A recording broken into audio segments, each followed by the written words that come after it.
Hello friends, welcome to my channel. இன்றைக்கி பிரியாணி மசாலா வீட்டிலே எப்படி ஈஸியாக ரெடி பண்ணலாம் அப்படின்ற வீடியோவை தான் உங்க கூட ஷேர் பண்ணுறேன். நான் எப்படி பண்ணுவேனோ அந்த மாதிரி செஞ்சு காமிச்சிருக்கேன். இப்போ வாங்க எப்படி பண்ணுறதுன்னு வீடியோவில் பார்க்கலாம். 25 கிராம் அளவுக்கு பட்டை எடுத்துக்கோங்க. நான் இந்த மாதிரி நீளமாக இருக்க பட்டை தான் எடுத்திருக்கேன், அந்த சுருள் பட்டை எடுக்கலை.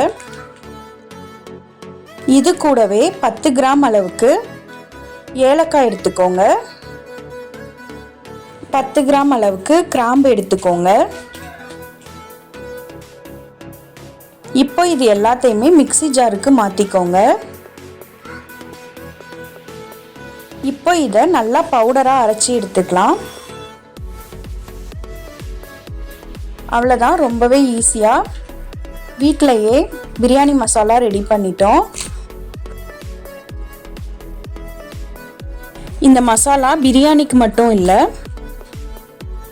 வீட்டில் குருமா செஞ்சாலும் யூஸ் பண்ணிக்கலாம், சன்னா மசாலா செஞ்சாலும் யூஸ் பண்ணிக்கலாம். அப்படி இல்லைன்னா கிச்சடி செய்யும்போது அது கூட சேர்த்தும் யூஸ் பண்ணி பாருங்கள். வஞ்சரம் மீன்லாம் ஃப்ரை பண்ணுறதுக்கு இந்த மசாலா சேர்த்தா ரொம்ப டேஸ்ட்டாக இருக்கும். அதே மாதிரி ப்ளம் கேக் செய்யும்போது அது கூடவும் இதை யூஸ் பண்ணிக்கலாம். டேஸ்ட்டு ரொம்ப நல்லாயிருக்கும். வீட்டில் செஞ்சு பார்த்துட்டு டேஸ்ட் எப்படி இருந்ததுன்னு கமெண்ட்ஸில் சொல்லுங்கள். நான் போடுற வீடியோஸ் பிடிச்சிருந்தா லைக் பண்ணுங்கள், ஷேர் பண்ணுங்கள், கமெண்ட் பண்ணுங்கள். தேங்க்யூ.